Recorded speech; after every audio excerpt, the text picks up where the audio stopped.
Ceratosuchops, qui signifie littéralement visage de crocodile à cornes, est un dinosaure théropode de la famille des Spinosauridés, ayant vécu au Crétacé inférieur il y a environ 125 millions d'années, soit tout simplement à l'époque de nos grands morts.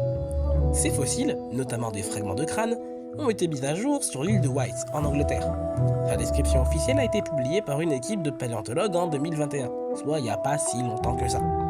Il mesurait environ 8 à 9 mètres de long, ce qui en faisait un beau bébé déjà suffisamment imposant pour effrayer la grosse majorité de nos animaux actuels.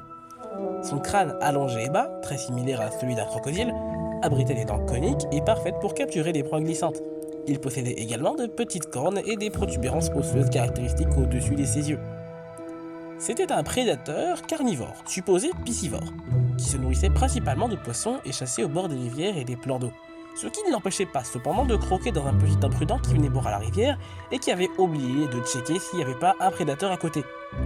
Il appartient à la tribu des Ceratosuchopsini, excusez-moi, c'est difficile à prononcer, au sein de la sous-famille des Baryonychinae, dont fait également partie le célèbre Baryonyx, avec qui il coexistait.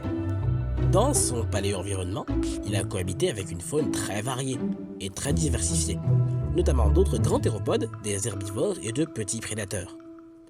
À titre d'exemple de voisin, il a eu Riparo-Venator, un autre spinosauridé très proche qui partageait le même habitat et chassait le long des rivières, ce qui a dû causer 2 ou 3 confrontations, en raison de la niche écologique très similaire, voire identique. Mais il y avait également Baryonyx walkeri, son grand frère, un grand spinosauridé qui vivait dans la même région, et montrant une belle diversité de prédateurs-pêcheurs au même endroit. Il devait y avoir quand même pas mal de poissons. Mais évidemment, tous les grands théropodes n'étaient pas des spinosauridés.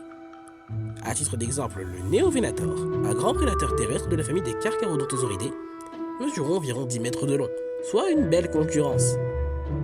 Mais n'oublions pas les herbivores, tels Hypsilophodon, un petit herbivore très agile et bipède, dont de nombreux fossiles ont été découverts dans la formation de Wessex.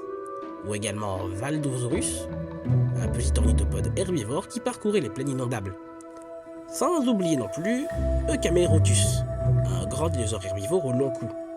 Un sauropode donc, dont la taille impressionnante dominait sûrement le paysage, bien qu'on ne sache pas grand chose de lui. Bon, il ne bénéficie pas de la célébrité de son cousin Baryonyx et encore moins de la visibilité de son cousin Spinosaurus.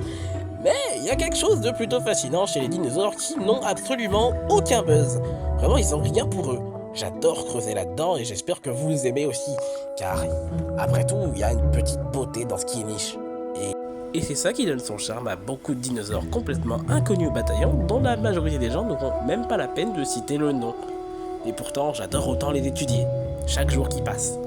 Donc, j'aimerais savoir si vous pensez que le Ceratosuchops a un jour une chance d'entrer dans le Hall of Fame des Spinosauridés les plus connus, genre Suchomimus, Spinosaurus, Baryonyx. Bon, ça a très peu de chances d'arriver, mais prions, hein, ça peut arriver.